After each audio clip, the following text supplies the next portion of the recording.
LR, GB. got a question. Yeah, I've got an answer. What's your thought on mummies? Love them. In fact, they're kind of endearing to me. I will always think of my son Jackson, but here's why. So when we went to Paris and we went to the Louvre, and everything we're passing, he's like, yeah, Mona Lisa, yeah, whatever, yeah. I hear there's a real mummy in this place and we're going to find it. And I was like, noted, got it. I've got a great picture of him beside the mummy with his little arms crossed. And he was like, it's here. He was so excited. So I'm here for a mummy story. Yep. We got a mummy. We got horror legends.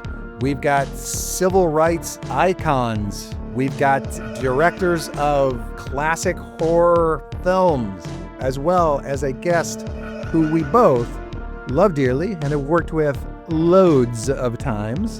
And let's stop fucking around and let's jump right into this little shindig. Well, this absolutely sounds like it's going to be legendary. I can't wait for it. Take it away.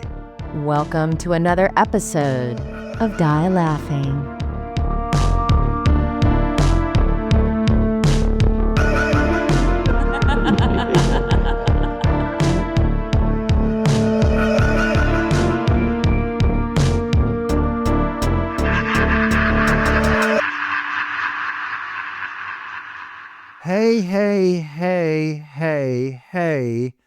Hey, Lindsey Roberts.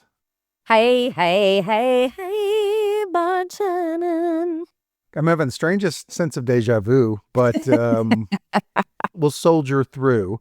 Good to see you, my friend. Hey. It's good to see you too. Maybe you had a nightmare about the start of this episode or something before. I don't know. I have to say about this movie and about this week's show, this guest, this movie, this show, I've been very excited about this one for a while.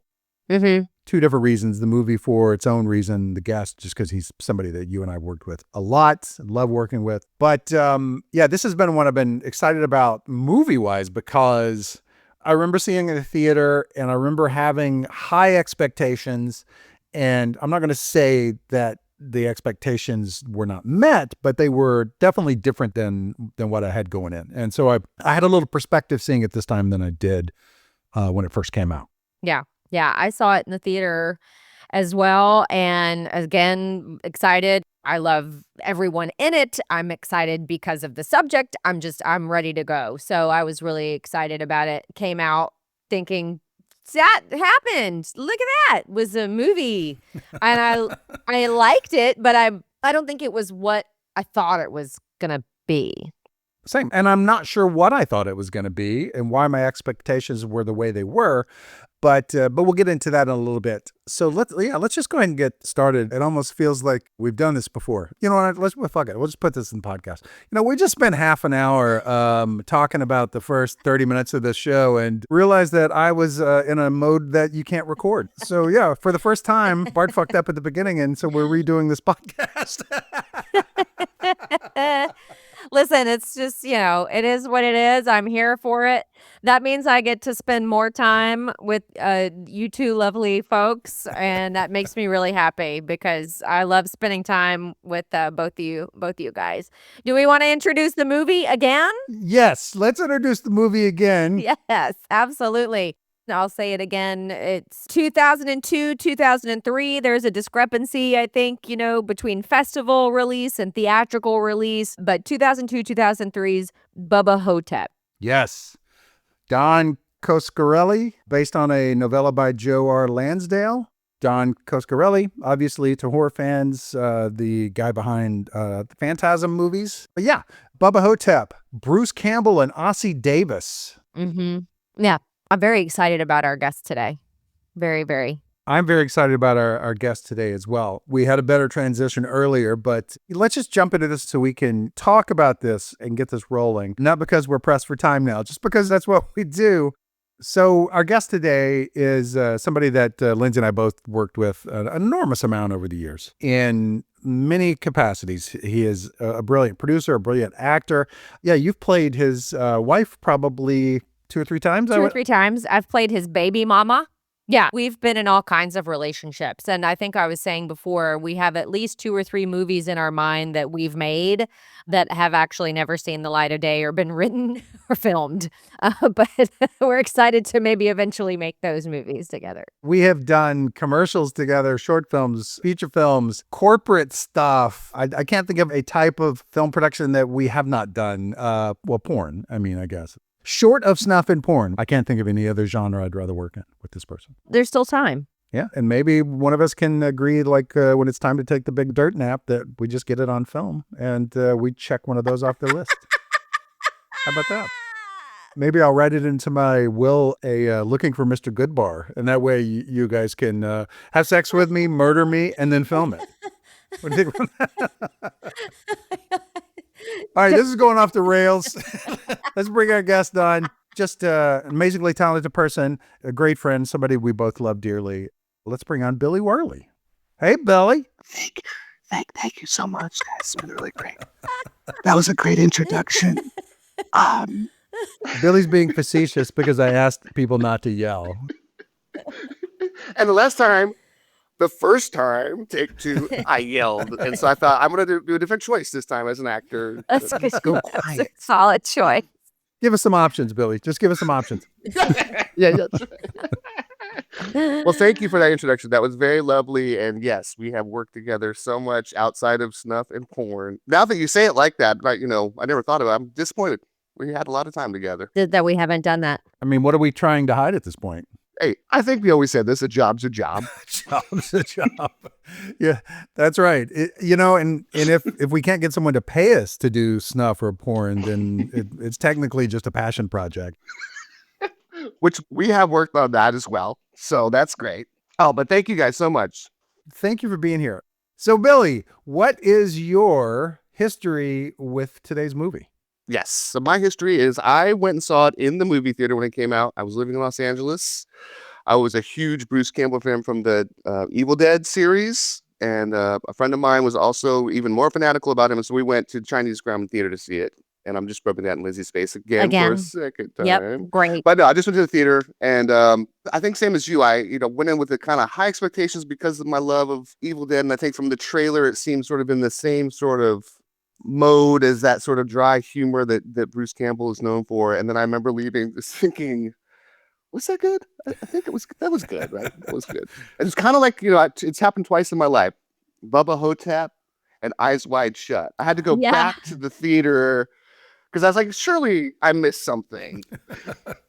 And then I walked out again going, I don't think, maybe it's not great.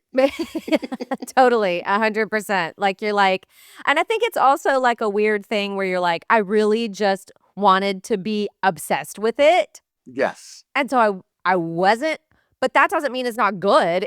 That's right.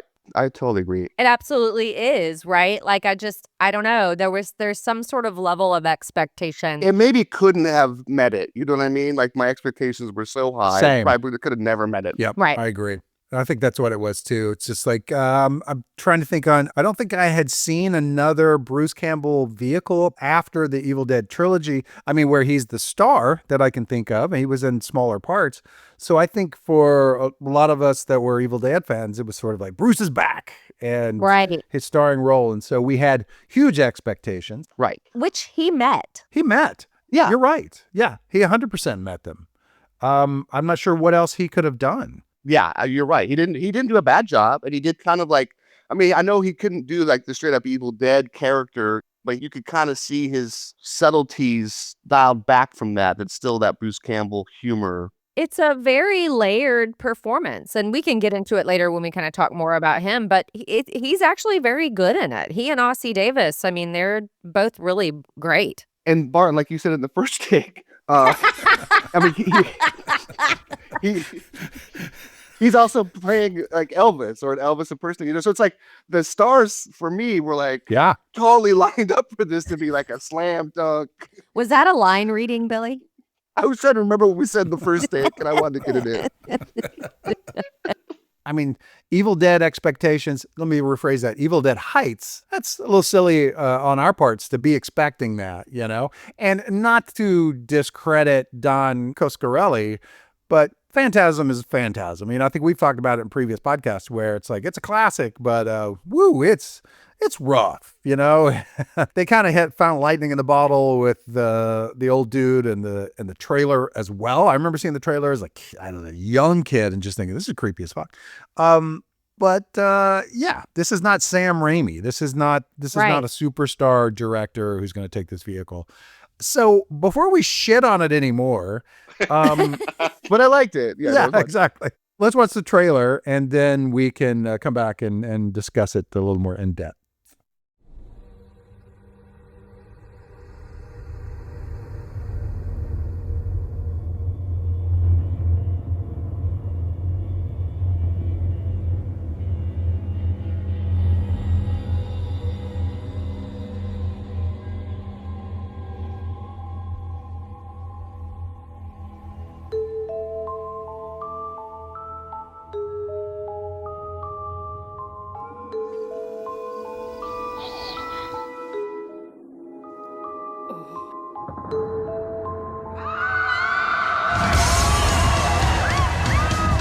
How could I have gone from the king of rock and roll to this? Old guy in a rest home. You were an Elvis impersonator. You fell off a stage and broke your hip?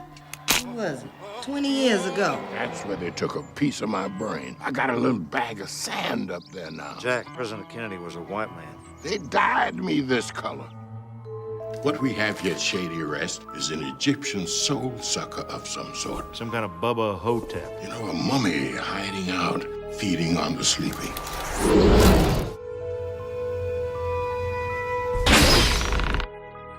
He can just keep on feeding unless he's finally destroyed.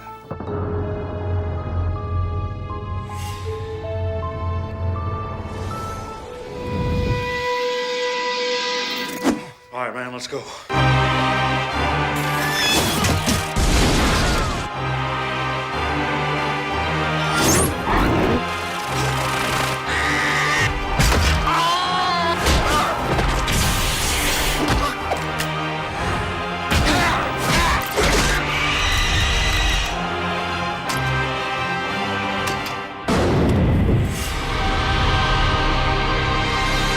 Don't make me use my stuff on you, baby.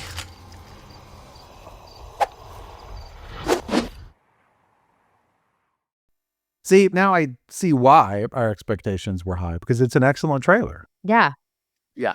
It really is. It's a very well done trailer. It's like they fit in all the good stuff. Yeah. Yeah. It truly exactly. is. Yeah, all the good stuff are in that trailer. It's tight. It's action-packed. It has all the elements that you need in there. You realize Bruce and Ossie, and it's scary, and there's a mummy, and what's happening. I mean, like, the explosions in there. It's really well done as a trailer. It kind of reminds you right away, like the trailer is a trailer, but the pace of the movie is pretty slow. Right. It is. You're right. Yeah, it is. I mean, that first 20 or 25, you're like, whoa, we're like, this is a piece of art. Yeah, the first 20 minutes is all set. It's all set up. Yeah. Yeah, real delicate, slow setup. Yeah. Yeah. But let's just get started. Again. Can we just double check right now? You have a red light? Yeah, we're good. Movie opens with on-screen captions that remind us that Ho-Tep was a descendant of the 17 Egyptian dynasties and the surname of an Egyptian pharaoh. And that Bubba means a southern male, good old boy, cracker, redneck, trailer park resident. So right off the bat, you kind of get a sense of what kind of movie this is going to be. We then cut to an old black and white newsreel of the discovery and unearthing of King Amenhotep's tomb, an old German newsreel. And in the end, it's a German voiceover saying, the mummy will be coming to a museum near you. Right, which you say to like, when I saw it, I was like, okay, so are we going to see it at a museum, or is that museum where we're in the town where we're going? Like, it just, I don't know. It's like, it just doesn't even really, by the end of the movie, you're like, this didn't connect. Really? Yeah, I don't know. It just was kind of weird to me. It gave it away too much for me. Yeah. Ah, I see. Maybe the first time I saw it, it didn't stick like it did this time. But this time, it was sort of a reminder like, oh, yeah, okay, that's what this is. The mummy ends up in Texas, and that's why it's happening. Because I could not at all, before I saw that, remember why there was a mummy at this nursing home in a small town in Texas. Yeah. Right. Same for me. That exactly the same. Yeah. And I think the first time I watched it too, Lindsay, I didn't quite put it together so quickly. But once you kind of get in the story, we'll get into it. But how the mummy, gets there. I was like, oh right, they said that in the. I go, oh yeah, they said it in the beginning. Duh. Right, but it takes you a while to get there, So it's a little off-putting of a transition, I think, maybe. Very next shot, we see an old 2-bed per room facility with grimy walls, iron bed frames, and a sleeping resident rolls over towards camera, and we meet our main character, played by Bruce Campbell. With narration, our protagonist tells us that he was dreaming, and in his dream, his dick was out, and he was checking to see if the bump on the head of it had filled with pus again.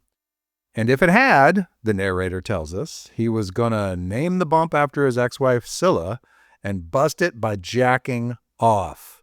He says dreams make you think things like that, but truth is, he hadn't had a hard-on in years.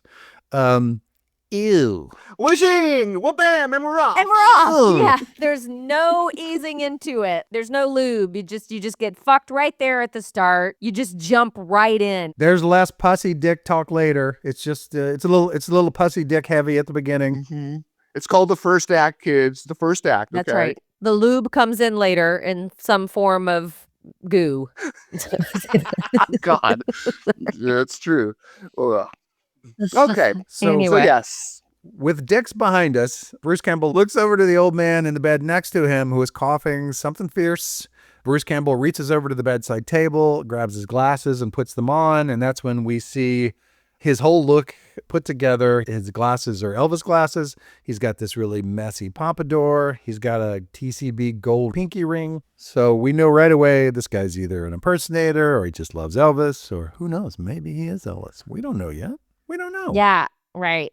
The makeup is a little off-putting. I don't know, just like sometimes he's got freckles, sometimes he doesn't. Sometimes there's hair on his face and the prosthetic chin. Even the guy like dying next to him in the bed, it's just like they were like, they got some kind of theater Ben Nye kit and they were just like clown white around the lips and black underneath the eyes. You know what I mean? It's just no blending necessary. I don't know. I wish the makeup would have been better. And we talk about that later when they show the mummy. It's actually really cool. I think they did a great job with that. So I'm like, well, did you not have a blending brush? What happened? The entire budget went to the mummy. And Bruce is very greasy a lot of the time, too, with that heavy makeup on. And I thought the continuity was a little muddy as well on the old Elvis, not just back and forth the young Elvis or old Elvis, but Bruce as an old Elvis. Sometimes his lamb chops were gray. Sometimes they weren't there. Yeah, I don't know why the inconsistency. Actually, the film was shot in like 30 days. So how could they get it that right? You forgot? Yeah. Yeah. And the guy in the bed dying next to him, we had kind of talked about, it's Harrison Young. He's been in everything. He was in House of a Thousand Corpses. Oh, wow. Yeah. Like he was in Kiss Kiss Bang Bang. He was in Saving Private Ryan. Dang. Yeah. He plays Ryan as the old man. Ah. Yeah. He's like been in 1,000 movies. I'm like, we couldn't give this guy a couple of lines? No, man. But we'll get him. We got the guy, but we don't give him any lines. We give you that kind of theatrical makeup look and you just die. Your mediocre actress daughter now, she'll get a load of lines, but you, meh. Maybe it was a favor. He was in it as a favor. Yeah. Bruce Campbell raises up in his bed and the narration says, my God, man, how long have I been here? He wonders if Priscilla discovered if I was alive, would she come and see me? Is there finally anything in life really besides food, sex, and shit? He looks at his reflection in a handheld mirror and he says, well, God damn it. How could I have gone from the king of rock and roll to this? Old guy in a rest home in East Texas with a growth on his pecker. Just wanted to nail that pecker thing one more time before we moved on to something else. It's like, just want to get that mental image to the audience. Right. Just put it in there. Let's end this scene with a bang. Plenty of arguments of the script. No, trust me, you're going to need more pecker. Gotta have more pecker in there. God. Right. So apparently that was something that Bruce asked, like when he read the script, he was like, are you going to show the penis? Thank God. If I were Bruce Campbell, that would have been my first question as well. It's like, there's a lot of penis and a lot of touching of my penis. So are we going to have to subject an audience to my penis? And if we do, can I choose the penis? Yeah. Yes. And can I pick the pus-filled bump? Right away, thankfully, we get out of Dick World for a flashback. The king on stage performing before adoring fans. Bruce Campbell as the king, that is. We cut back to the room, and Elvis is in bed wondering what the growth on his pecker is.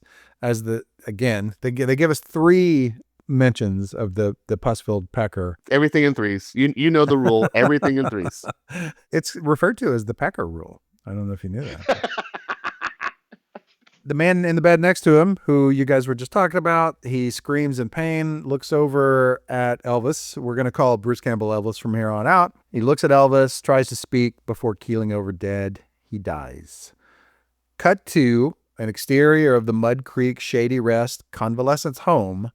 Hearse parked outside. A couple of funeral home attendants load the body into the hearse, and one of them is played by Daniel Roebuck. Roebuck, he's been in a ton of stuff. Worked for years in TV and film.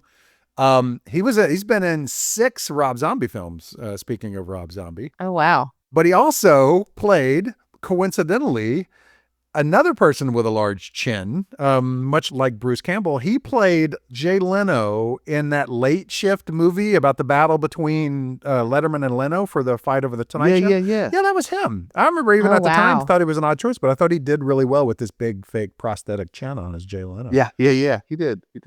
Yeah, he's been in everything. He gets like probably, like 100 residual checks a week, like just so, and still working. It's like, oh. He's played a cop a few times like you, Billy. Yeah, be a good cop.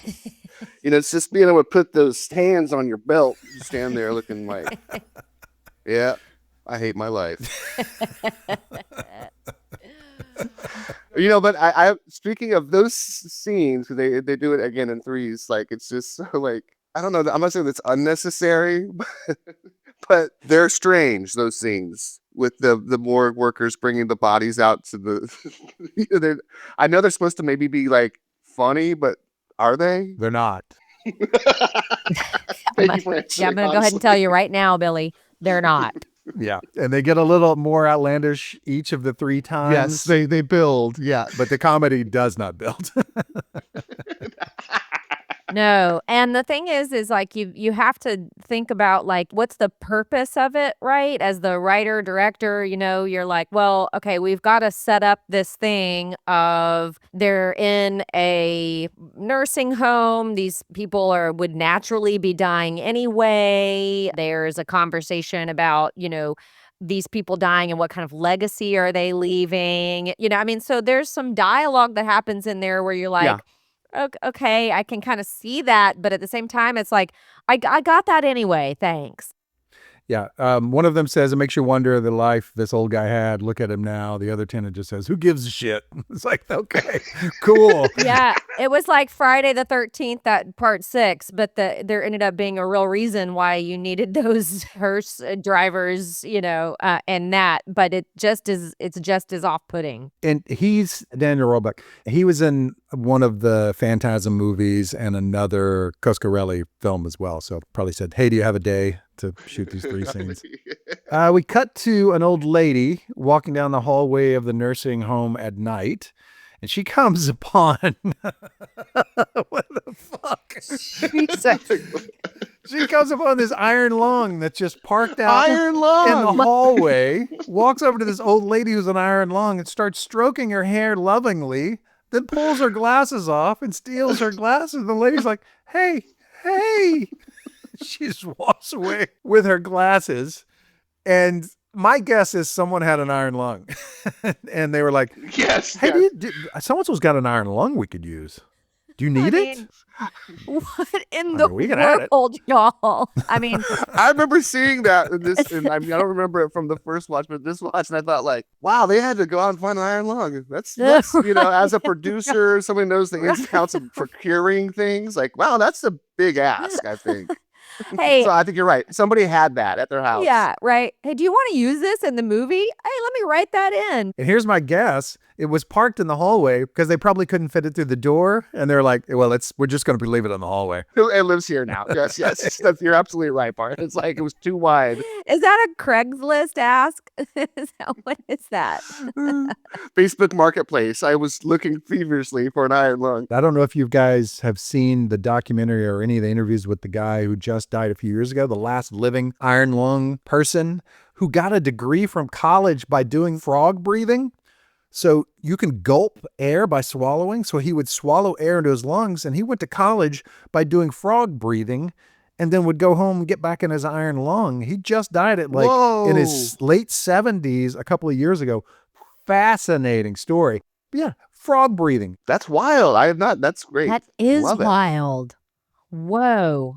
Frog breathing. I'm going to look up some YouTube videos on this. Yeah. And he's, as you would expect anyone who's laid on their back most of their life, he's not pleasant to look at.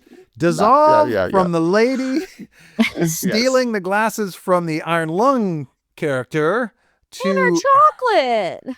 her walking in the hall and seeing a table with some presents and some flowers, and she steals a tin of chocolates from the table and takes them back to her room. The next thing, she's in her room eating the chocolates, and she hears a fluttering sound and looks down at the floor to see this large scarab run under her bed. Then she sees a large lump under her bedspread and says, "I'm going to squash you, you cockroach," and reaches under the bedspread, grimaces, and then pulls out her hand and is covered in blood. She screams, rolls off the bed onto the floor. She pulls out her cane and hits the lump under her bed with her cane, lifts the sheets to see the scarab is still alive. And then its little head raises up. I thought it was a cool scene. Yeah, the head raises up. And then at the same time, it makes her look across the room as the shadowy figure stands up in the corner of her room, and she screams. And then we cut away. And we cut to Elvis asleep in his bed. He wakes up to a moaning sound and sees the old lady laying in his doorway. And she says, "Help me," right before she's dragged away. I thought that was a cool shot. And he yanks her out. It was a cool shot. Yeah. He puts on his Elvis glasses to see, and nothing's there. So I guess he just assumes he was dreaming, and he goes back to sleep. I also love that he needs his Elvis glasses to see. Oh, yeah. On no planet would you ever take those to an eye doctor and say, "I need my prescription put in these." They'd be like, "What?" But like, if he's going to see, he's got to have his glasses, which is great because his whole demeanor really, I don't know, as Bruce Campbell, doesn't really work without the glasses. When we see him later, it's the glasses that kind of finish everything. So them saying he's got to have the glasses on at all times. So they just said, let's just make them prescription. The only thing that would have made it funnier is if they were bifocals, and so they were Elvis glasses with the little bottom part that's it's got the reader section. Yes. Yeah, so you can read the stock prices the next morning in bed. Well, I can say that just from the jump, that little old lady, I didn't like the way she walked down the hallway towards the iron lung. Nope. I didn't like she took the lady's glasses. Nope. I didn't like she took all the just take a couple chocolates, lady. She took the whole tin. Oh, and her room was filled with stuffed animals and dolls, which were obviously stolen. Stolen, little klepto. I was like, this couldn't happen to a nicer woman. Yep. This ending. Yeah, the creepy dolls in her room were, a whole thing. But yeah, that shot of her with her hands on the side of the door and she's laying sideways on the ground, just her head like sticking out at the bottom, and she says, "Help me," and then gets like pulled away. Stuff. It's really good and super creepy. Yeah. Yeah, and also good riddance, bitch. Yep. Adios, muchacho. Cut to an exterior Mud Creek Shady Rest Home, convalescence home, and guess who we get again? We get our funeral home attendants with their hearse outside, the same attendants from previously. They're loading her body into the hearse, and some complete throwaway lines here. Completely. And then, Oh my God. I can't remember what even the setup line is, but it's just to use a can of deodorizer because she stinks something awful. Yeah, he's like, he says something and he's like, "Oh, are you about to wax poetic on me again?" And he said, "No, just get some deodorant. This lady stinks." And I'm like, why? Why? And also, she probably stole deodorant while she was there. She'd probably be the sweet smelling old lady there. I just thought of something. I think what those two actors in that scene, why they're written, and they're like the Timu, Abbott and Costello. Like they're supposed to be doing like the "Who's on First" bit, but it just falls a little short. Yep. It You know? falls The way short. The Sheen version. Yeah. But I think, do you think, like looking back now that we know the whole, we've seen the movie and we know the whole story, do you think that the stinky thing of her has to do with how the zombie takes the soul out of somebody? Mm. I didn't know. I was wondering, like, I couldn't find a connection. Because, any hole can get a soul out. Yeah. And we know he was a butt guy. He's a butt man. So she may have shite herself as the soul came out. I don't know. Yeah. I didn't get it either. And I thought when they showed the can and he sprayed it, I thought, oh, this is going to come in later. Yeah. Right. Right. Yeah, It totally. just didn't. Yeah. Disappears like the iron lung. And you never see it again. Yeah, That's we never right. see the iron lung lady again because I guess the rental was for a day. We need it for like 4 hours. If you could just get out of it, we'll bring it back. Or that was part of the deal. They got to use that as a shooting location, but there was an iron lung there, and you either shoot around it or you use her. I think we need to research the actress in the iron lung. I think you're right. That might be an actual patient. No, I did. That's the only thing she's ever been in. And Oh, she you just think you looked listed it up? as- Yeah, I did. I was so That's curious. I'm like, who Lindsay's says goddamn yeah? thorough. I am. Who's going to be the iron lung lady? Nope. She's this is one little credit. Just Bubba Yeah, Ho-Tep. I love it. That makes me I think love she's it. I love actually in an iron lung. Yeah, I agree. I think they just said, hey, just lay there. We're going to come take your glasses. That's all you got to do. Right. You're never wrong if you choose to do no research. So let's just assume she's actually an iron lung and we'll never be proven wrong. Cut to Elvis wakes up to see a young woman going through the chest of drawers of his deceased roommate, digging through the stuff in the drawers. She tosses his purple heart and some old photos in the garbage. Elvis asks her if he can have the purple heart and a pic to remember him by, and also a tin of chocolates.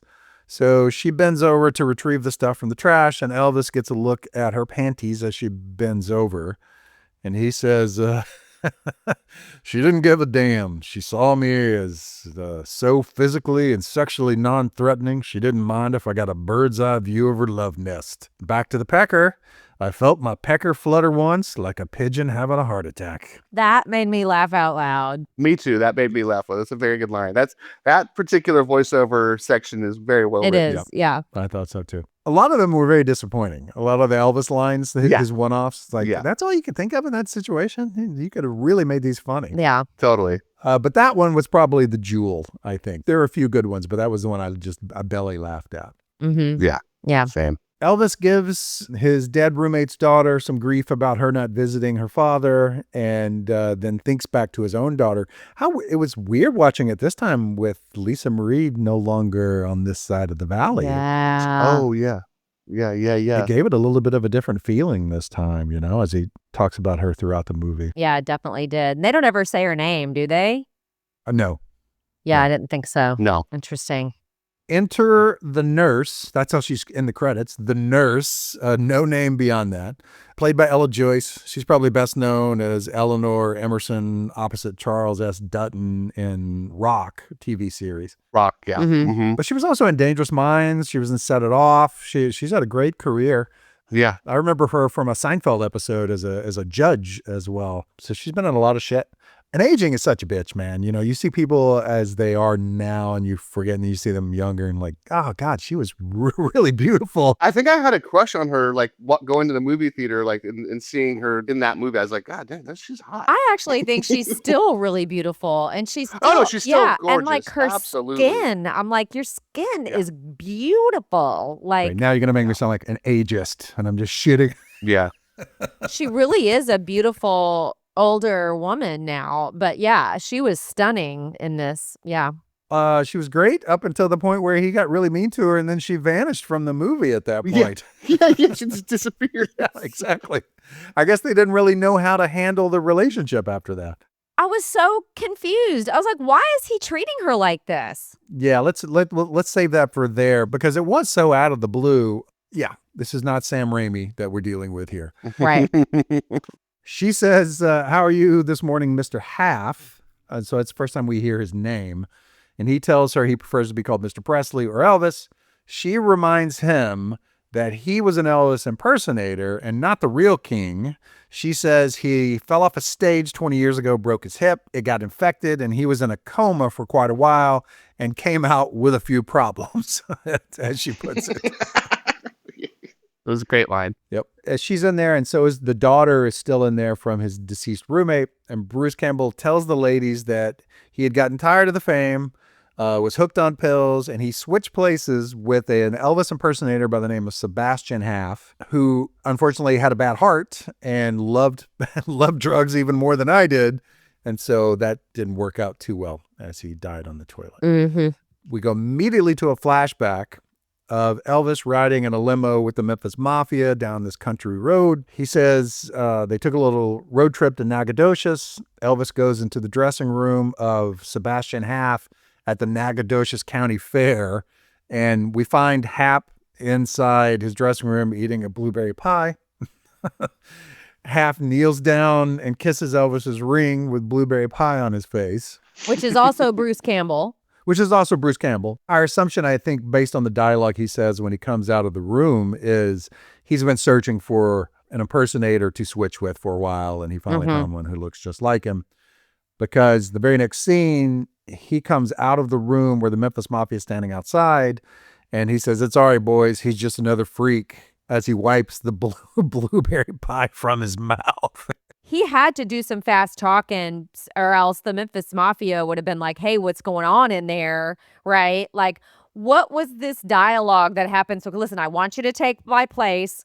Here's the deal. Here's the contract. We've got time to sign it. I can get my life back if I want, but here's what you're going to do. And here's how you really like, this had to happen so fast. Did he have a letter already, you know? It didn't bother me because he was telling the story to someone. You know, had we had a flashback where we're in the scene and we see the scene, then it would have felt rushed. But he's telling a quick version of the story to the nurse and to the daughter. Also, Lindsey, it's a movie.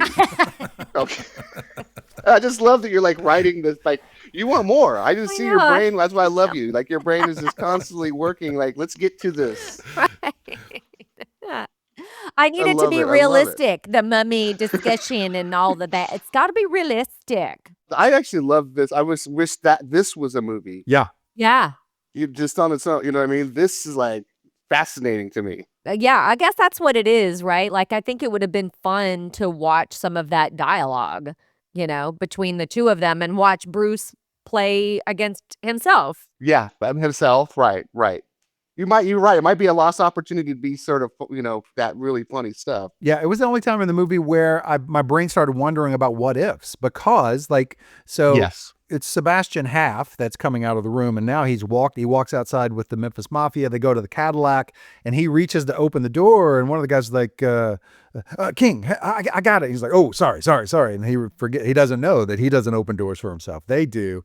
And then my brain drifted off there for a second because I thought, well, like, what would the conversation be? Because he doesn't know how to be Elvis, and he'd be in a car filled with people who know Elvis. So how do you pull that off? Right. That's what I'm saying. Like, your brain just goes down this path. Like, what is the conversations he has with Priscilla later on where she's recalling memories and experiences and he's going, huh? And like, what if they hooked up again? And she's like, this feels different. You know, I mean, it's like all of the things, like, where you're just like, how did he get away with it? Like, I want to see this movie, which would be called something really fantastic, like Switcheroo Hula. Would it might be called Bubba and the Cosmic Bloodsuckers? Because we'll talk about that later, because that's what it became. Yeah. It did turn into something. So there was definitely something there, and it didn't make it to film, but it made it to the comic book world. Oh, I didn't know that. Fantastic. Oh, Yeah. That's great. So they did go back to a younger Elvis, and that stuff happening. Bruce Campbell, as Elvis, says he signed everything over to Sebastian except for just enough money in case things got bad, and became an Elvis impersonator. To see a movie about Elvis pretending to be an Elvis impersonator? Fascinating. It could be both. It could be a hilarious thing, or it could be like a straight up, you know, badass dark comedy. Yep. Or dramatic something, you know. Anyway. Well, I wonder if it's possible to do that now with the new EP Enterprises, because this is a totally different entity than it used to be. Yeah, you're right. I bet you wouldn't pull it off now. No, yeah. So he says that he and Sebastian had made a deal, and if he ever wanted to trade back, he'd just let him, which is, oh, Elvis, that's so naive on your part that he would just let you trade back. But his contract with Sebastian burned in a barbecue accident, so it was destroyed. That explosion, apparently they did in one take. Wow. When the first part of it went off, when the grill part blew up, I thought, because there are a lot of scenes where you can tell it's low budget. My brain thought, oh, that's all it's going to be. And then when it blew up more, it's like, oh, okay, right on, they did it. Yeah. Yeah. It's like the Nacogdoches Fair, when they go down that street, they rented Yeah. a bouncy house and one other thing, and that was Right. was it. That's all we could afford. Just on the edge of frame. That's just enough to let us We're know. alluding to it. We're gonna, Right. Yeah, they probably only did one take because they probably only had one take. Yeah. That's it. You know what I mean? Like, We got that's one it. chance to get this. We have one camper or whatever, 2 campers or whatever. That's it. Yeah. Elvis says no one ever listened to him except for one person, and he was certifiable. So we cut to Elvis and another nursing home resident, Jack, played by Ossie Davis, out on the lawn during the day. Ossie Davis, legendary actor, director. Ossie Davis was an O shy of completing the EGOT. Yeah. Appeared in 8 Spike Lee movies. How about that? God, Yeah. he's so good. And probably if it wasn't for racism in America and the cinema, he would probably easily have gotten an EGOT. Yeah. But you know what? He won the Fangoria Award for Best Supporting Actor in this. So I'm sure that was just, that made up for not winning the Oscar. And it's just that made up. For sure. Yeah. He made this movie 3 years before he died. Because I was wondering about that because he's old but still spry in the movie. Yeah. So yeah, he hung around for 3 more years and did, quite a bit more work over that time. Yeah. Yeah. We meet Jack as he's telling Elvis that they took part of his, just right into it, he just says they took part of his brain and they've got it back in DC in a goddamn jar, and that he's got a little bag of sand up there now. And I don't know why the little bag of sand has stuck with me probably more than any other part of this movie. Yeah. Yes. I was like, huh? Why? So great. He even says something, a line later about like him thinking about something like, well, I'm thinking with a bag of sand here. Genius. Which is what I'm going to say about for now on when I don't understand something. Bear with me. I'm thinking with a bag of With a sand. bag of sand. This is why we're on this take 2 today. Your bag of sand Exactly. in your head. Yeah. Guys, I want to apologize. My bag of sand was acting up today. Love it. I love it. So Elvis tells him, no offense, but John Kennedy was a white man. And Jack tells Elvis, well, that's how clever they are. They dyed me this color to hide the truth. So we're right off the bat, we've got an Elvis, someone who thinks they're Elvis, and someone who thinks they're John Kennedy in the same nursing home, which is probably not too surprising. I haven't spent a lot of time in nursing homes, but there's probably a few of those. And there's something to be said for the fact that both of these guys play this so straight. Oh, yeah. Yeah. They didn't lean into it at all. They played it so real. Like this is their real life. They were the real Elvis. They were the real JFK. It adds so much to the film. The film needs them to be exactly how they're playing it. It makes you wonder, is it really the real Elvis and the real JFK? Our weekly discussion of tone in this movie is all over the place, especially with the attendance, but their tone as actors, rock solid. Yeah. Solid. The actual maybe point of the movie, right, is friendship and what kind of legacy you leave and all of that. That kind of stuff still is there. And it's only there because it's Bruce Campbell and Ossie Davis. Had that part been played by someone who was not of Ossie Davis's caliber, this may have been an entirely different movie. Apparently he wanted him from the beginning and I guess had trouble getting the script over to him. So I think like they wrote him a letter or something like that. Yeah. And apparently his agent was like, I don't know about this. There's a lot of dick jokes in this. A lot of dick jokes. But you are playing a white man for the first time in your career. God. Yeah. Have you ever wanted to play a president before, Ossie? Yeah, you want to be a president Right. before you. Here's your opportunity. That night, asleep in his bed, Elvis starts dreaming about him living simple as Sebastian Haff, driving down the open road in a convertible, going from town to town, up and down the dial, as an Elvis impersonator, impersonating himself. But then he had the accident. He broke his hip falling off the stage. The sound effects in this movie were good, though. That, Yeah. yeah. In fact, later when he cracks his hip again, I watched the movie with captions on, and it said hip cracking noise. And we all know what that is. Exactly. That's what's funny about Right. it. We're that age. I really like the shot of him falling too. Like it was Mhm. very, and his fall was very cartoonish. Again, like you said, the tone of this movie is kind of all over the place. And that was one of the parts where it got a little like, oh, we're doing some slapstick now, Yeah. It was great. At least it was quick. Yeah, it was quick. You're right. It just lasts, but I like the shot of it, the framing of it was great. And again, low budget, very, very tight shot of very small crowd. Totally. A lot of light shining into the camera. So We have 12 background. We got to make it look like Right. 30,000 God. people here. I think I may have even saw a bouncy house in the background. Yes. Something wakes him up in his room. He takes his walker and goes to pee in the bathroom. And he says that there's some lines about like, he's going to use the bedpan. And he decides to use the walker. He's like trying to make a commitment to not become just a dying old man shitting and pissing in bed. He's taking a piss in the bathroom, and back in the room, he sees that the tin of chocolates that the daughter from his old roommate had given him are now scattered all over the floor, and they're laying next to this space heater on the floor. He walks over and he lifts the overturned chocolate tin, and there's that scarab again. And he goes, man, that's one big bitch cockroach. It flies up at his face, knocks him over. And when he gets up, he sees the scarab crawling on the wall. The scarab flies around the room, attacking him. This was a very well done scene, I thought. I did So it too, just yeah. flies around him, circling him. He dodges him a couple of times and then grabs that bedpan and traps it against the wall. And this bedpan lifts the bedpan, and I guess he expects it to fly out. And he didn't bother to look in the bedpan. And that's where the scarab is just in the bedpan. So then the scarab gets out of the bedpan. So Elvis falls over again. He knocks over his dinner tray, and just as the scarab is crawling towards him, he grabs a fork from the tray and stabs the scarab. It says, never fuck with the king, and then shoves the scarab into the burning coils of the space heater, roasting him. And it was shocking him as well. He was like, It was shocking him. Yeah. I do enjoy that scenes like this. We don't linger long after. Like, so Yeah. he kills it, and then he gets up and he heads out into the hallway. Yeah, that's right. Just like with the klepto old lady, she screams and, gets yanked away, and that's it. That's it. That's right. So even though the pace is pretty slow, it could have been a whole lot slower. Yeah. For sure.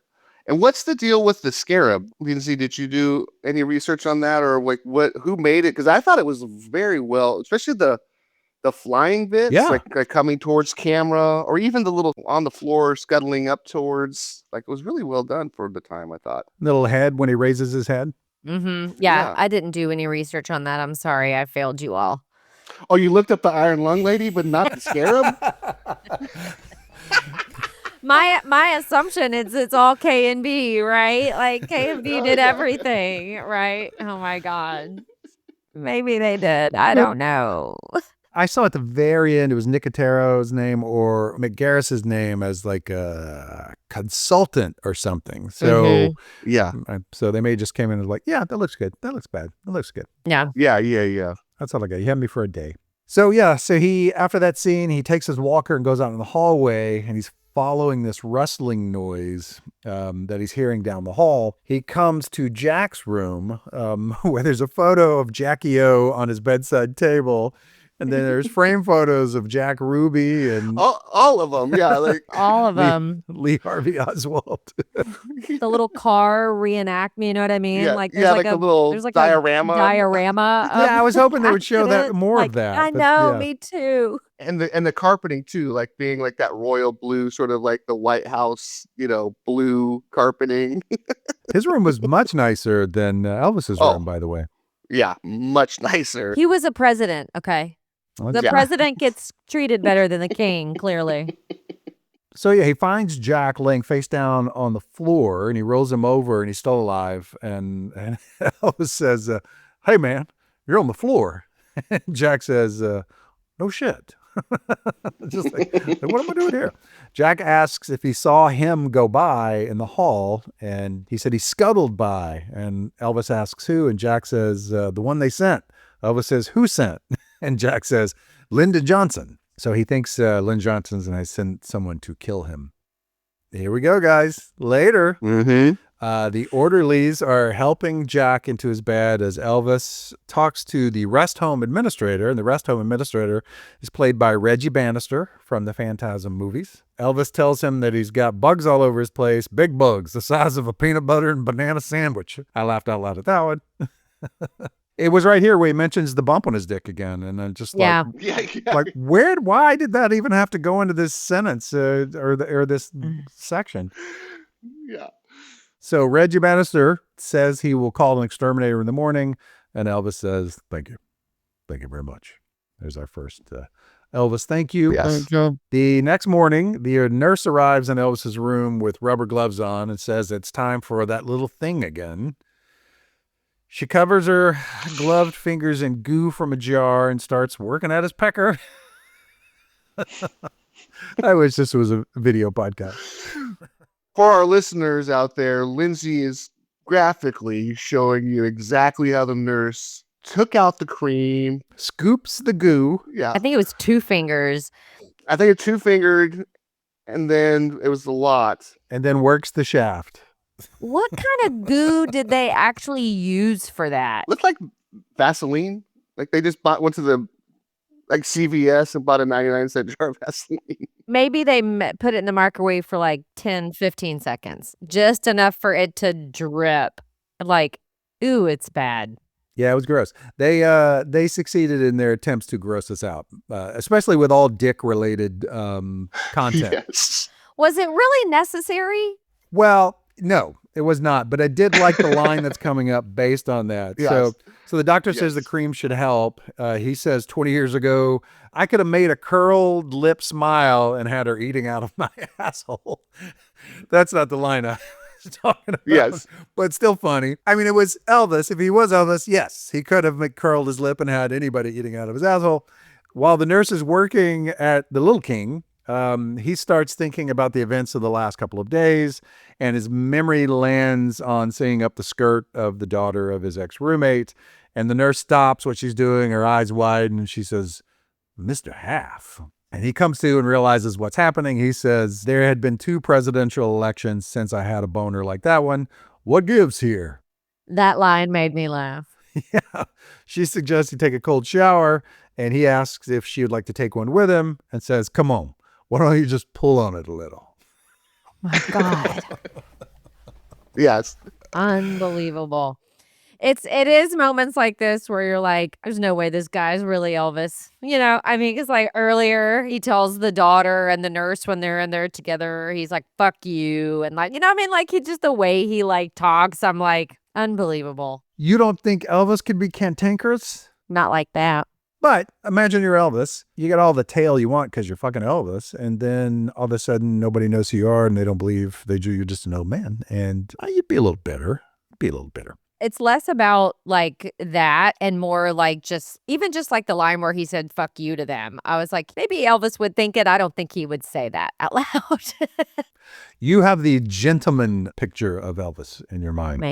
Maybe. Yeah, you don't have the speed freaked out at 3 a.m. playing racquetball with Dr. Nick Elvis in your mind, do you? Not at present, no. Just going, fuck you, Dr. Nick. That was a fucking point. Thank you very much. You know I can have you killed, man. I'm sure Elvis plenty of times said, fuck you, man. Fuck you, man. I'm the goddamn king, man. Maybe to men, I don't know. And I need to say, this is just in jest. This is for entertainment purposes. EP Enterprises. I have nothing but respect for you. Same here. Yep. Same. You guys do good work. Excellent venue you have over there. It's beautiful. I love the guest house. Cut to lunch. Elvis is sitting at a table with a bunch of old folk and a bunch of shitty food on trays in front of him. I think he had a bologna sandwich and some green beans. There's an old man dressed as the Lone Ranger holding 2 kids' pistols at the table, mask and all. And Elvis says, that's my friend Kemosabe. We used to play cards together. Now he doesn't even know who I am. Kemosabe is played by Larry Pennell, who played Dash Riprock in fucking Beverly Hillbillies. He was Dash Riprock. Whoa. Yeah. He also played a man dressed as the Lone Ranger in a movie in 1969. What? Yeah. Whoa. Yeah. Yeah. So he, in Sam Drucker's Visit in 1969, he played a man dressed as the Lone Ranger. This is the second time he's done that. That's like his thing. Yep. I obviously didn't recognize him as Dash Riprock. I just knew he looked familiar. But I will tell you what I did recognize him from, and I don't know why it has made such an impact on me and stuck with me for years, because I probably haven't seen it in 30 years. But on an episode of Quantum Leap, he played Clark Gable and played him so well that it has stuck with me ever since. Whoa. Yeah. I think it was the episode where Ziggy sends him back to murder Clark Gable. What a brilliant show. It really was. That night, Elvis dreams that his daughter is standing in the dark doorway to his room, but is woken by Jack. And Jack says, "It's loose. Listen." And they hear the scurrying sound again. Jack says he was wrong about it being Lyndon Johnson and that it's another assassin, and tells Elvis to get out of bed. He tells him he's thinking, that's where he says, "I'm thinking with sand here." Oh, right. Yeah. That's even funnier than the bag of sand. I'm thinking with sand here. So Elvis gets up and joins him. Jack tells him that he knows he's Elvis and that there was a rumor that he hated him, i.e. hated John F. Kennedy. So he makes Elvis tell him that he had nothing to do with Dallas and that he didn't know Lee Harvey Oswald or Jack Ruby. So Jack then asks if he may call him Elvis and not Sebastian. And so their moment of bonding where the two, whether crazy or not, accept the other as who they say they are. Jack takes Elvis to the restrooms and shows him writing on the bathroom stall. And Elvis says it's Egyptian. And Jack says, "You're not as stupid as some people made you out to be." Jack says he's had it translated and that it says Pharaoh gobbles donkey goobers. And the second line says Cleopatra does the nasty. Which is the best. I want to put that on a t-shirt. I want to put it on a t-shirt. Cleopatra does the nasty. Listen, I don't have any tattoos. That might be my first. I mean, I'm ready for it. Cleopatra does the nasty. That was brilliant. Oh, you got some Egyptian lettering. I mean, that's not terrible. What does it say? Cleopatra does the nasty. So Jack tells Elvis that the reason he found him on the floor that night was because the creature is trying to suck his soul out of his asshole. So you can suck the soul from any orifice, and he just happened to choose the asshole. So he was going to suck Ossie Davis's asshole.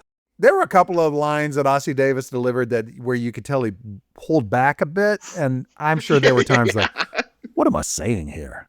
What are we doing Was here, he like, guys? maybe my agent was right? Yeah, exactly. I marched for civil rights. Goddamn it. Like, Oh, right. What has my life become? Yeah. oh, God. Have you seen Ruby D before? You don't need this shit. Like, I changed the world, literally. This is not going to get me the O in my EGOT. Outside the facility, the nurse, that's her name, the nurse, is smoking a cigarette, and she sees a strange blue light coming from the gardener's shed out back. She walks towards it, but then is startled by old creeping Reggie Bannister. And from inside the shed, we see something is watching the nurse. And then she walks back inside. The door opens to the gardening shed, and we see a pair of cowboy boots stagger out of the gardener's shed. Whatever it is, it's got cowboy boots on. Jack shows Elvis the Everyday Man and Woman's Book of Souls, and Elvis reads about the soul sucker in the book. They determined that they have an Egyptian soul sucker, and since the old people don't have much fire left in their lives, their souls are small, and so the soul sucker must replenish itself frequently on the old souls. So they're all trapped in there, and this thing is going to come out nightly and suck souls out of assholes. The way you say that is so elegant. Class. I'm sure Ossie Davis was like, can we not do this as a voiceover and have someone else say this while I'm off the screen? Yeah. Cut to The soul sucker is sucking the soul. That's lovely loads of alliteration. The soul sucker is sucking the soul out of the ass of a resident on the floor as his roommate, the Lone Ranger, Kemosabe, raises up in bed and starts shooting it with his toy guns. Back to Jack's room, Jack and Elvis hear scurrying noises in the hallway. Elvis steps out into the hallway and sees the soul sucker at the end of the hallway, and it's slowly walking towards the king. As it gets to the doorway, it stops and turns its head. Elvis looks into his eyes and sees all the way back to Egypt. I thought this was pretty rad how they did this. Yeah. Yeah. And sees how he became a mummy and how he was shipped to Texas in an exhibit, and he was in this bus, and then the mummified soul eater continues walking down the hall and just leaves him alone. Uh-huh. Jack and Elvis step out on the hallway and watch him as he's walking away. And I liked the spiral lights they had behind them too. You know, with you shooting through the atmosphere. This whole section of the film I thought was really well done. I mean, between him bringing the guns out and firing, and then him walking into the hallway, and him from the start of the hallway and the slow walk down and the stop and the spot. I mean, the lighting, everything I thought worked really well. Like the sound of the boots on the floor, you know, like great, like tension builder, and yeah, it was really well done. And I was here for the obligatory boob shot. You know, I mean, it was Oh yeah, I was surprised. Yeah, it actually, I was like, oh, boobs, because he just didn't. I paused it. I paused it. I rewound it and played it again and rewound it and played it again. Did I see what I think I saw? Were those Egyptian boobs? Egyptian boobs. No, I thought it was Cleopatra doing the nasty. Doing the nasty. So as Jack and Elvis are watching him walk away, Lone Ranger resident joins behind them with his two cap guns in his hand, firing his caps, and then has a heart attack, falls to the ground dead, just keels over right there in the hallway. The next morning, the funeral home attendants are loading the body, and they stumble on the porch and drop his body into the bushes. They thought, we got to really ramp it up this time, guys. We need some comedy gold here, guys. What do you got?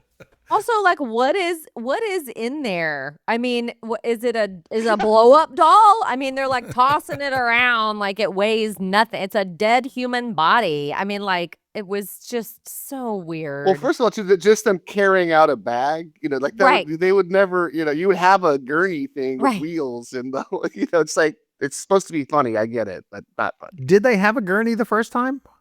No, they didn't. So that just to make it consistent, they always hand carried a body in a fireman's bag. Yeah, but they had to drop it. Yeah, that was pretty hilarious. I will say Roebuck's a good actor. When they got it into the hearse, he goes, act natural, act natural. Don't be suspicious. Don't be suspicious. Don't be suspicious. So here's where it gets a little weird, and that's saying a lot for this movie. Yeah, I was like, wait. Very next shot, Elvis is outside, and this is where I found out that there's Bruce Campbell commentary because I accidentally turned it on. They were laughing about the coat that he was wearing with the belt way above his belly. Yeah.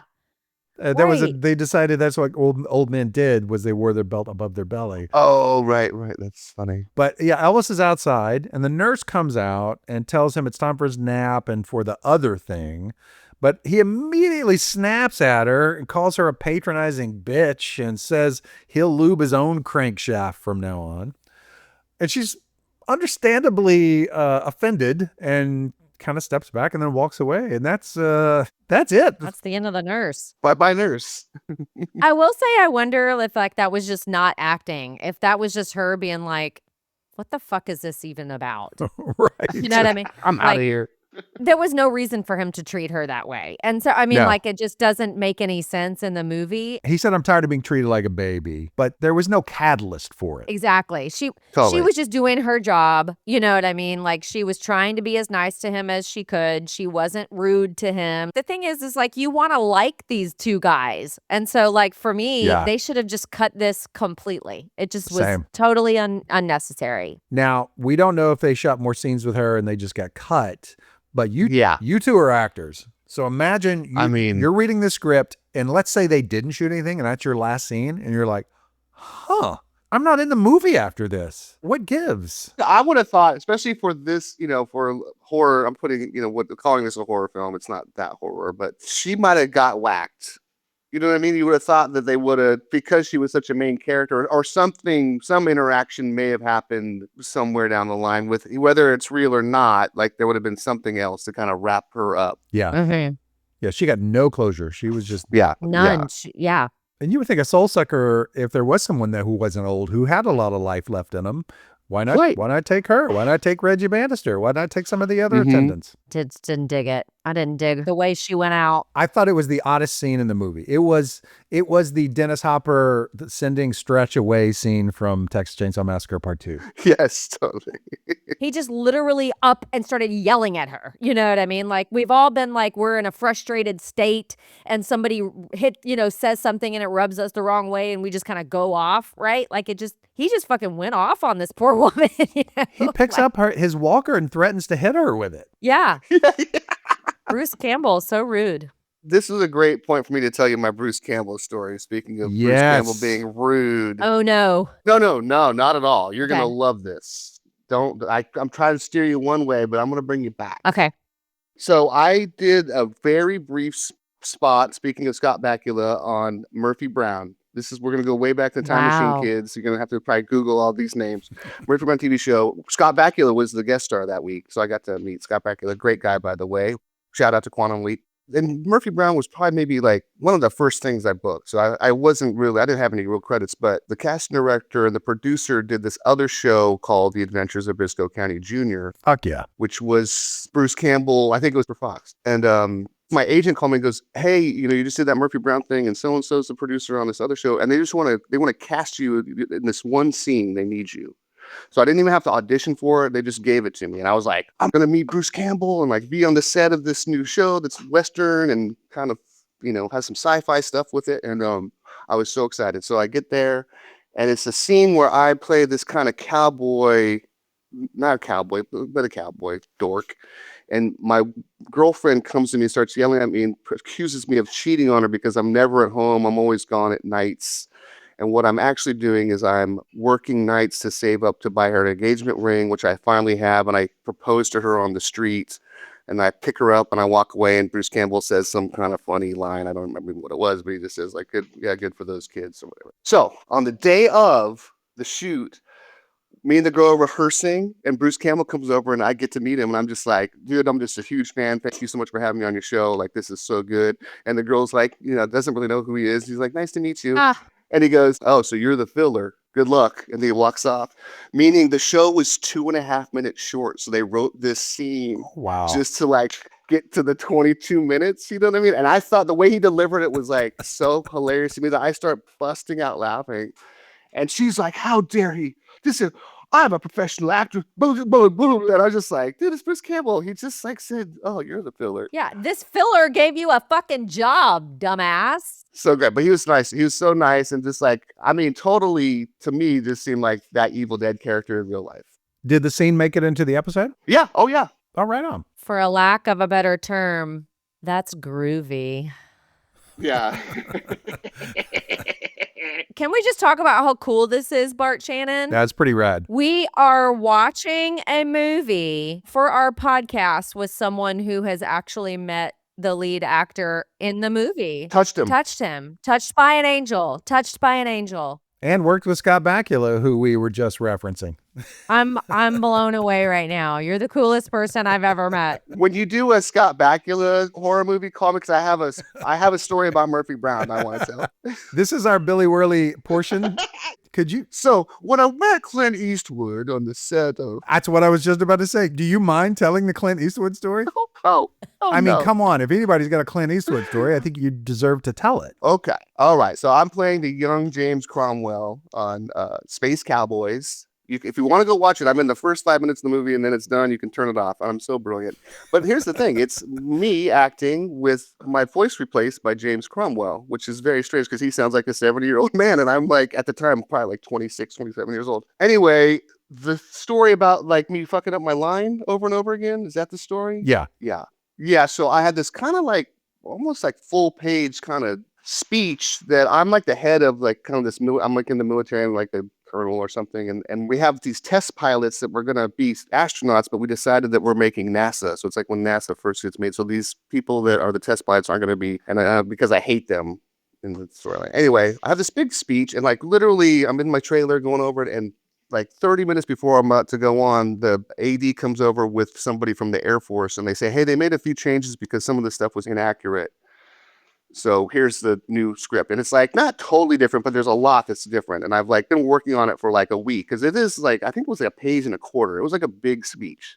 So anyway, I go over. I'm like, okay, fine, and I kind of get it. And there's a one word in there called dataless, but I kept calling it dataless, right? So we go on the set, and it's this huge. So I'm up on a giant podium. There's like a giant American flag behind me.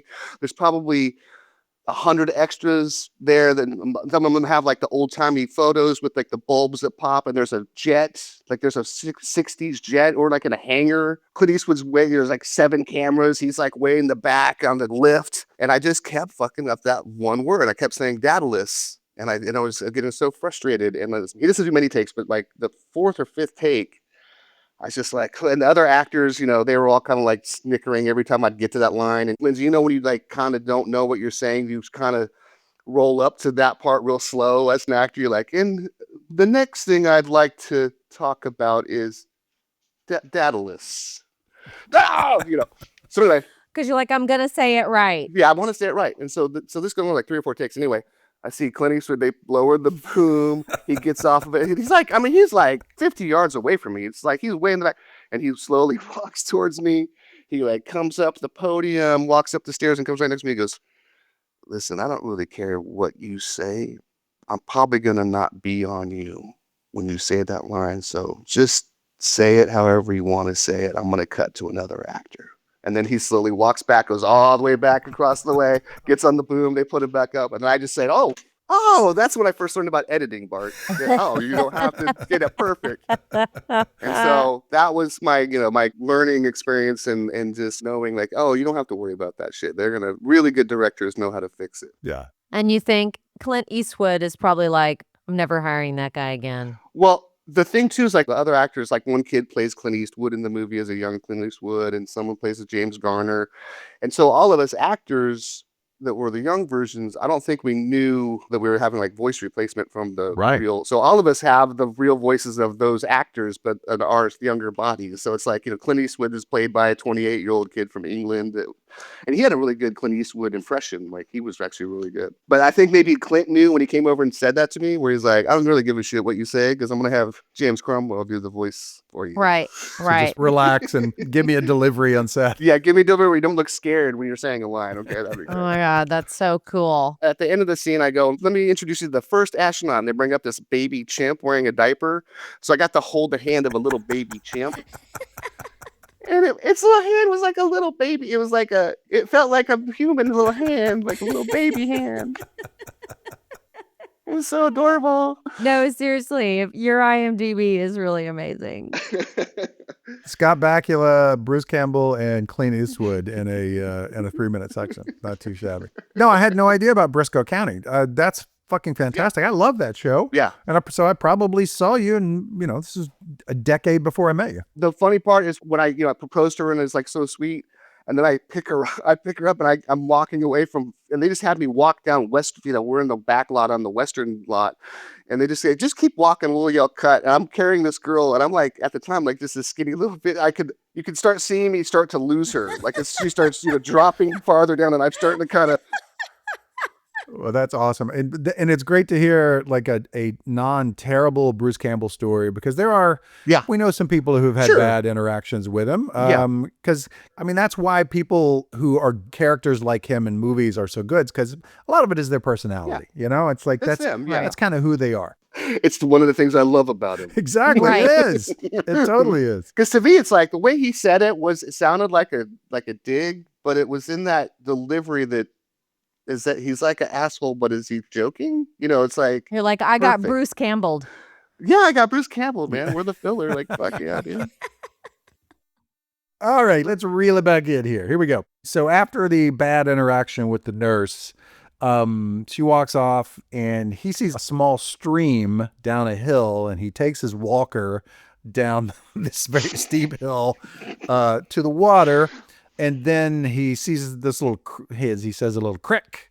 And there's a bridge going over the creek, and the bridge looks very much like the bridge from his vision that he saw when he was looking into the mummy's eyes.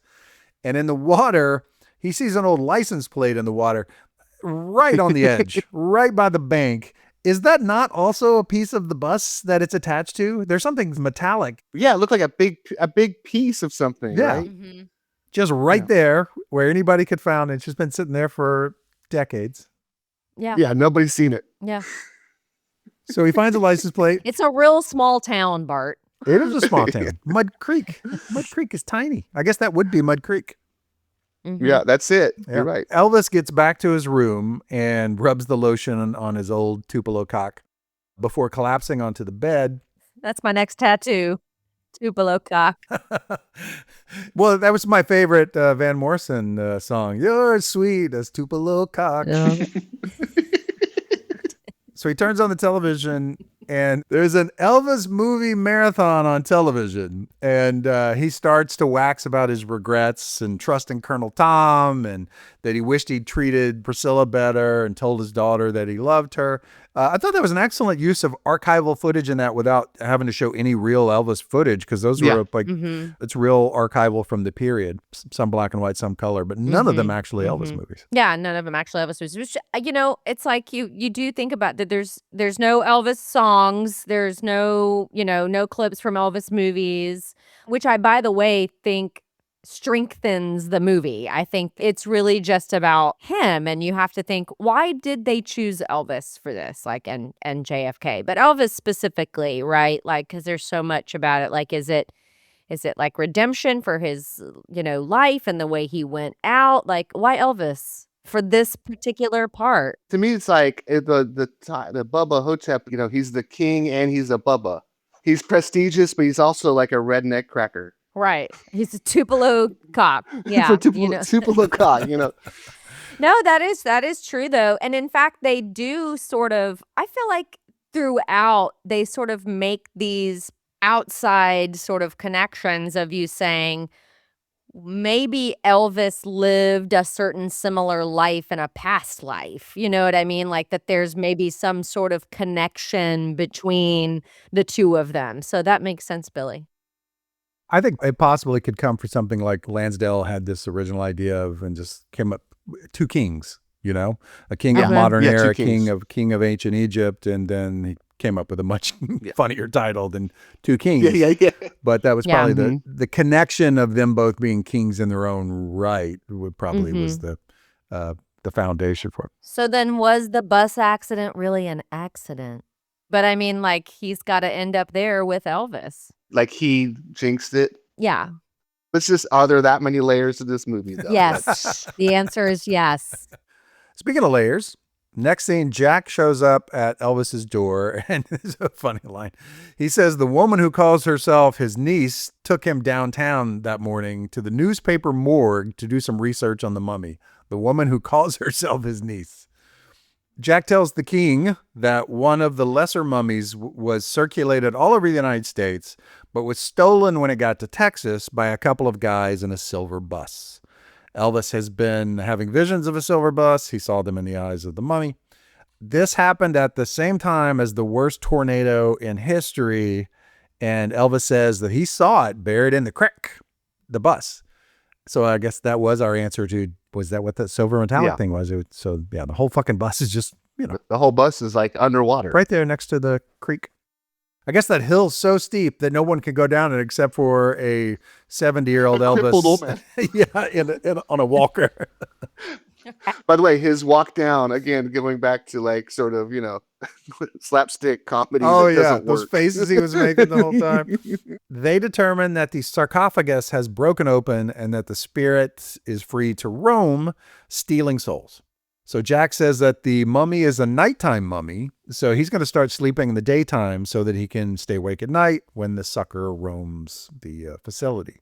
Elvis decides he doesn't have much in life except for this place. He says it ain't much of a home, but it's all I got. He gets out of bed and says, I'll be damned if I let some foreign graffiti-writing, soul-sucking son of a bitch in an oversized cowboy hat and boots take my friends' souls and shit them down the visitor's toilet. So there you go. I did like in this section their philosophical talk about being shit stained in the toilet bowl. Or Because they mentioned earlier, we haven't referenced it, but their theory is that the reason there was graffiti on the bathroom stall was because the mummy eats a soul, then needs to take a shit, and then goes sits and shits in the shitter and shits out your soul, where it just gets flushed down the toilet. it's just like That was a bit of a stretch. Layers, Billy. This movie is just Dark. layers. Elvis calls Jack on the phone. Jack answers in his room, and Elvis says, "Mr. Kennedy, ask not what your rest home can do for you. Ask what you can do for your rest home." And Jack says, "You're copying one of my best lines." So Elvis says, "Then let me paraphrase one of mine. Well, let's take care of business. We're going to kill us a mummy." I can't believe that line wasn't in the trailer, or maybe it was. I don't recall it. I don't think so. I don't either. That night, Jack and Elvis, they've assembled this mummy eradication kit of rubbing alcohol, matches, lighter, and an industrial spray rig that Elvis stole from the storage room. Sounds like the makings of a homemade flamethrower to me. Mhm. And Jack says, "Do we have our uniforms?" And so Elvis pulls out his best sequin jumpsuit, and they toss him on the bed. They synchronize their watches to meet at 2:30 a.m. And when they meet up, here we get this great slow motion scene of Jack and Elvis coming down the hallway. It's in the trailer, probably the most iconic shot from the movie. Jack in his presidential suit, riding in his wheelchair, and Elvis in his jumpsuit, walking with a walker down the hallway. The costume designer worked with BK Enterprises, who they're connected to some of the actual Elvis jumpsuit designs. Right on. At least they did that right. But yeah, it's a great shot. And this was that shot in the trailer where it's like once you see that, you're like, oh, I'll be damned. Yeah. This is what this is. This is going to be cool. Yeah. Yeah, this is going to be cool as hell. Yeah. Yep. It's the king. Next scene, they cut the wires to the door alarms and they go outside and fill up their makeshift flamethrower. Jack asks what Elvis has hanging around his neck, and he's got this little pouch around his neck, and Elvis says it's a medicine bag filled with all kinds of lucky stuff. It's got, he pulls it out, and he's got the mask, the Lone Ranger's mask that he picked up on the floor when his friend died, and a photo of his daughter, and he shows his photo to Jack. It says, "This is my daughter," and Jack says, "I know." You know, I thought that's very sweet. You know, again, getting around the Lisa Marie thing. Jack says that they weren't there for their kids when they needed them, but this is no time for regrets. So they head out into the yard, but Elvis says he's got one last question for Jack, and he says, "Marilyn, what was she like in the sack?" And Jack says, "That is classified information, but between you and me, wow." And then the spin turn, pull away in the electric wheelchair, which I thought was genius. Yeah, It was hilarious. exactly. There's some great wheelchair gags coming up. Sarah. Yeah. Yeah, for sure. They split up and head out into the night. Jack sits in his wheelchair out in the open as bait as Elvis hides, waiting with his flamethrower. Elvis sees the mummy slow walking across the yard towards Jack, but then he vanishes. And Elvis sees that Jack has fallen asleep in his wheelchair and he's trying to get his attention. But the mummy gets the jump on Elvis from behind a tree and attacks him. And as Elvis tries to fight him off with his walker, Jack wakes up, sees that the mummy has knocked Elvis to the ground. But the king gets up and does some of his karate moves, attempts a kick. And that's where the captions, when he attempts to kick, it says hip cracking noise. Oh my God. Jack starts towards the mummy in his wheelchair, and the soul sucker turns to see him coming at him, still quite a ways away. But the mummy walks off and vanishes, and Jack tells Elvis to stay put, and that he's going to go flush him out. The mummy jumps out and forearm shivers Jack out of his wheelchair and attacks him on the ground. As the mummy attempts to steal Jack's soul, his wheelchair goes rogue and rolls towards Elvis. Elvis falls into the chair and then takes control and starts towards the action in the wheelchair with his flamethrower in tow. I thought this whole sequence was cute. Yeah, it is. Yeah, it's good. The mummy opens its mouth over Jack's mouth and starts the soul-sucking proper as Elvis screeches the wheelchair to a halt. It screeches like car tires on pavement. It's a wheelchair on grass, and it literally goes. Yeah, Love So Elvis yells to the mummy to get his attention. The mummy abandons Jack and stands up to face Elvis, who says, come and get it, you undead sack of shit. The mummy spits out another just cool element, weird, unnecessary, but dug it. Yeah. The mummy spits out 3D hieroglyphics on screen, and then translates to by the unwinking red eye of Ra. And then walks through the 3D text, breaking it up. And the mummy walks over to Elvis, who then sprays him with the liquid from the extinguisher. So he sprays him. I don't know if you noticed this, but there's the shot of the mummy, and then there's the shot of Elvis in the wheelchair. So on one shot, he's spraying the mummy with the dispenser, and it's liquid. He's spraying all over him. But then the reverse, it's a blue flame. It's a stream of blue flame. I didn't notice that. I didn't either. So it's already a flame from when Elvis is sitting there in that shot. But obviously, you can't spray a flame at an actor and not burn him. But I thought that was odd. So he sprays him with this liquid. Elvis flicks his Zippo out and says, "Sorry, man." And he tosses the lighter onto the mummy, setting him on fire. He collapses onto the ground into a ball of flame as Elvis goes over to check on Jack. He says, Mr. Kennedy? Jack opens his eyes, looks at Elvis, and says, the president is soon dead, and hands Elvis a piece of paper. So it's up to you now, Elvis. You got to get him. You got to take care of business. And then Jack dies. Ossie Davis passes away. Aww. Yeah. I didn't think it was going to be that kind of movie. Yeah, I didn't either. And when he stands up and he salutes him and he says, Mr. President, it's actually really sincere and like really sweet. And you're like, oh, his friend died, you know? Like, it's really kind of sad. I was sad a lot in this movie. It was really sweet. Yeah, like Bart said, this whole sequence I love. Like, it was great, I thought. And then you get the classic horror film, monster on fire, burn, stumbling away, falling to the ground. It's just a classic. I think this scene is very empowering to old folks. They do their best and they kick the mummy's ass. Yeah, and they use their smarts, to outwit him. Yep, because their bodies are failing them, but the brains are still there, except when it's just the sand. Except for the sand. Just thinking with sand. For the sand. Yeah. I'm thinking with sand here, people. Like you said, Lindsey, Elvis salutes Jack, gets to his feet, unfolds the piece of paper, and he reads the piece of paper that says, "You nasty thing from beyond the dead. No matter what you think or do, good things will never come to you. And if evil is your black design, you can bet the goodness of light ones will kick your bad behind." And Elvis says, "That's it? Did it come with a Dakota ring? Shit, it don't even rhyme well." And ineffective, because the mummy starts to get up from the ground, even after being burned, and faces Elvis and says through yet another string of 3D hieroglyphics, "Eat the dog dick of Anubis, you asswipe." Oh my God. Very Texas Chainsaw Massacre too. "Lick my plate, you dog dick." Dick. That's right. Yes. Elvis gets back to the wheelchair and says, "It's time for ACTION," and hits the lever of the wheelchair. And the wheelchair lurches off of the ground for a second. Does a wheelie. Yeah, there's like a wheelie pop up. With all four wheels. It jumps off the ground, and then he takes off at high speed towards the mummy, and he rams the mummy, who is now in Elvis's lap, and they start punching each other as the wheelchair starts going down the hill towards the creek. As they go down the hill, they both fall off the wheelchair, and they all go tumbling down to the bank, and Elvis realizes there's a stick protruding from his side, and he's gushing blood. The mummy climbs onto Elvis, starts choking him, and hits him in the head with a large stick, while Elvis manages to remove the top from the sprayer, pouring out all of the flammable liquid.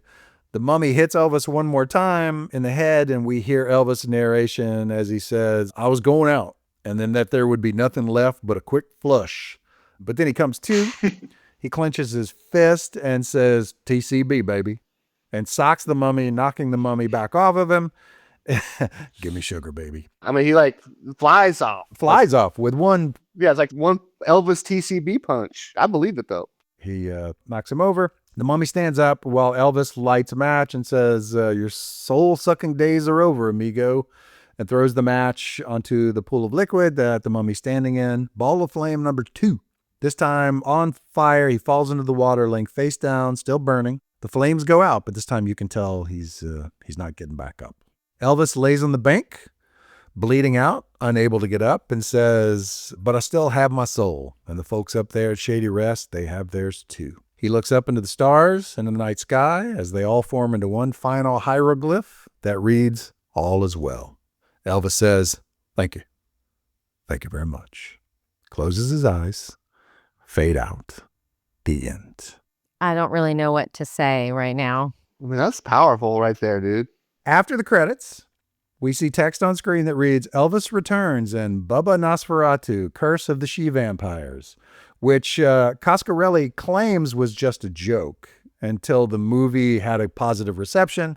And so it went into development. Paul Giamatti was going to play Colonel Tom. Oh, It went around for a decade getting passed around. I didn't know this. Bruce Campbell and Coscarelli got into a disagreement about the script, so Bruce Campbell left the project, and for years, Ron Perlman was going to play Elvis with Giamatti as Colonel Tom. And it limped along for a decade before Lansdale finally developed all of the discussed ideas for the follow-up movie into the novella Bubba and the Cosmic Bloodsuckers, published in 2017.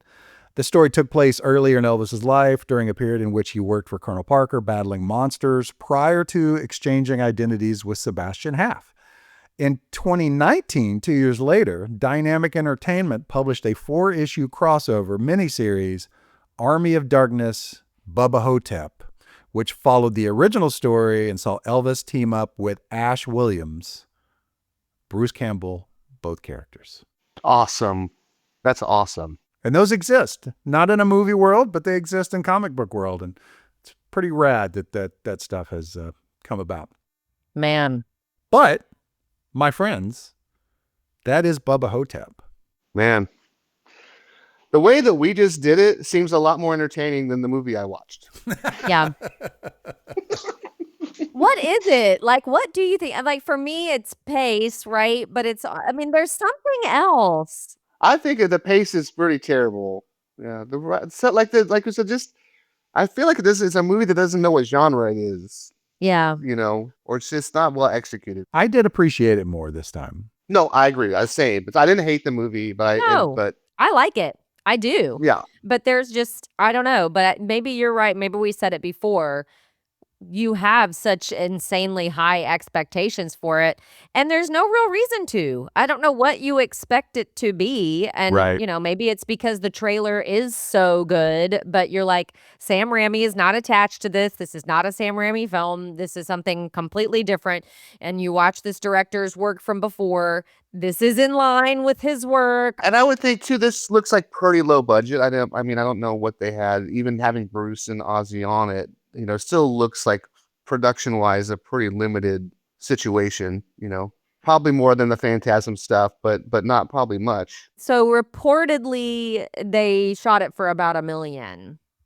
But I mean, some others cite closer to like 500,000, which doesn't make any sense to me. I mean, I don't know how you get Bruce Campbell for an Ossie Davis and some of these other actors, for that. You give them like 75% of the budget, and then you make the rest of the movie for $100,000.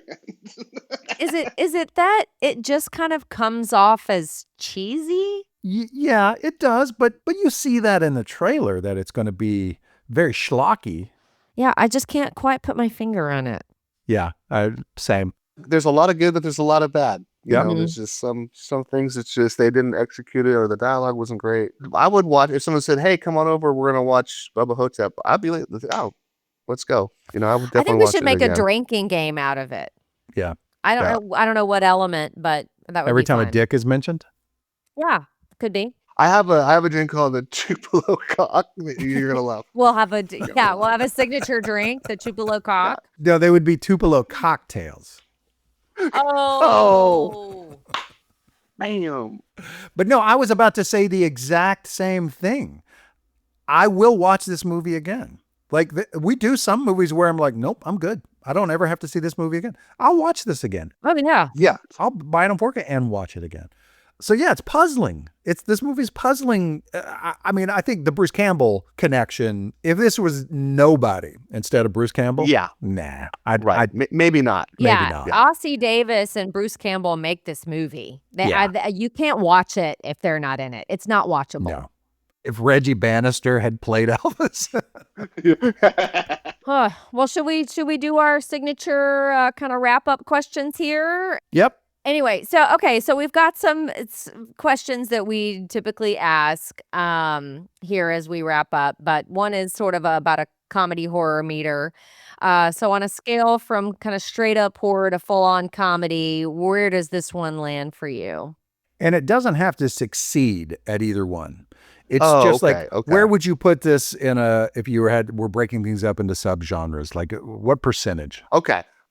As far as horror on a scale of 10 to 10, Yeah. is that what you guys go to? Yeah, or 100%. Or say 100%. Okay, or 100%, right. Mm-hmm. Okay. Well, I'm going to go right down the middle. I think it's 50-50. Boom. Okay. Yeah. I said more in the 80-20 camp. 80 comedy? For horror to comedy? Yeah, I think it's 20% horror, 80% comedy. Oh, 80% comedy. Okay. I don't know. I do think there are some horror elements. I think the mummy is totally creepy. I think some of the shots are really creepy. I think some of the, the old lady grabbing onto the bottom of the door and being pulled away. There are some really creepy moments in there. And also just being in a old person's home and getting your soul sucked out of your ass doesn't sound super great either. But yeah, so I would say 20% horror, 80% comedy. Yeah, I can see that. I'm going to go more. I'm going to go 60% comedy, 40% horror. Because we have two people that are murdered by a mummy. You have the scarab gag. Counting Ossie, 3 people that were murdered by a mummy. The scarab gag. So all that stuff. The mummy was spooky. And they're trying to kill this thing. I appreciate even the scenes, the very odd high speed when Bruce Campbell was in bed and things happening in the room going around. Yeah. It kind of reminded me of the Frighteners in the in the hospital with the Yeah. So and also just the spookiness of the facility itself, very Barton Fink and the grungy wallpaper and I thought that stuff was well done. So yeah, I'll give it. And the lighting. Yeah. But for all of the ridiculous dialogue and Bruce Campbell as Elvis, you got it's a comedy. 60, I'd say 60-40. Okay, so elevator pitch. So if you were trying to get this movie greenlit, or say you just wanted to convince a friend to watch it, what's your elevator pitch? So like what's the hook that sums up this movie in 1 or 2 lines? And we can go first. We can let you think about that. There's some brain power involved with that. Yeah. So I want it to be good. I don't want to be like my last answer, which was shit. Well, so Lindsey, why don't you go first? Okay. I do put a lot of thought into this one because I do try to come up with something that I think would be a good pitch. Yeah. I said Bruce Campbell as old Elvis, Ossie Davis as JFK, 1 nursing home, 1 undead mummy, taking care of business and saving souls 1 walker at a time. I'm supposed to follow that? Yeah, do we have to go? No, you don't. Jeez, that's perfect. That is perfect. Okay, well, we can do it in a different pitch. Do you want to go or do you want me to go? Yeah, I'll go. Okay. Bruce Campbell, Ossie Davis, there to save an elderly facility filled with pus and ass farts that are your soul.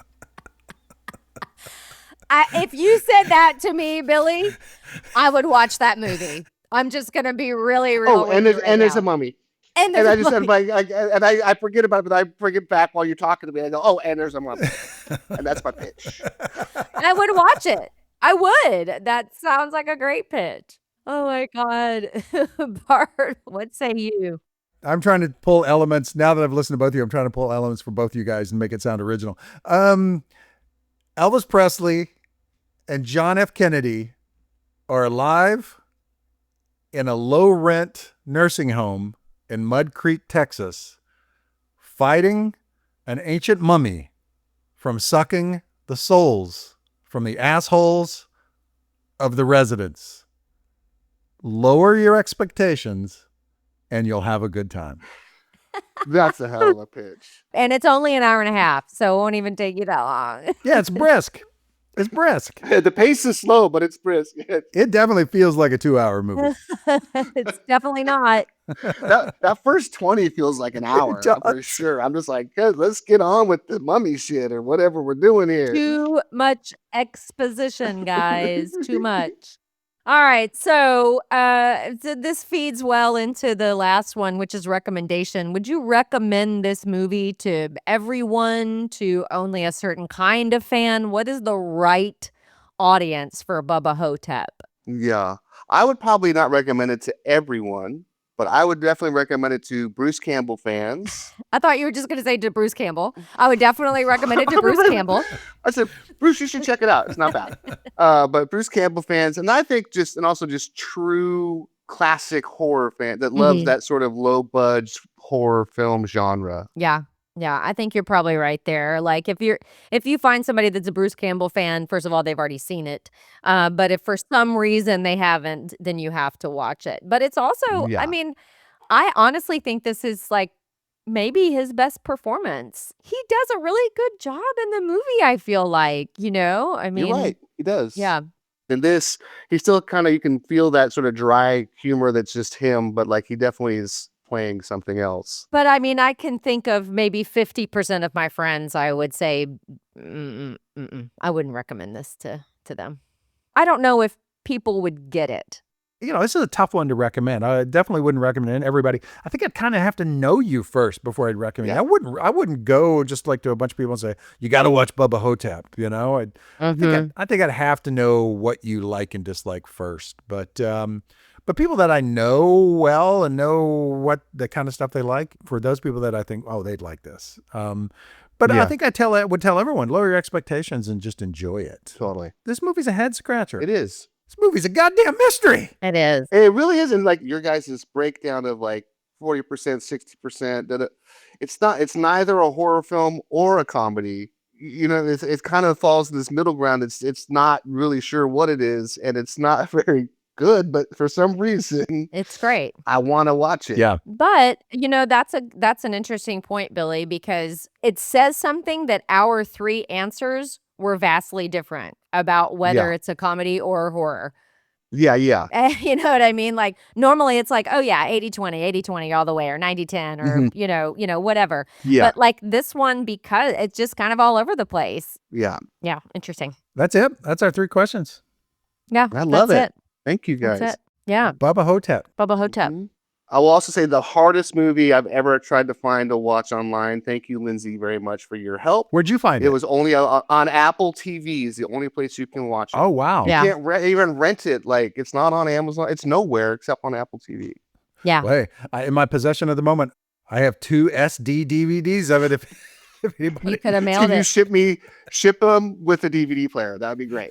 Yeah. Billy's like, how the hell do I watch this movie? And I gave him my Apple TV login. All so right. he could watch it.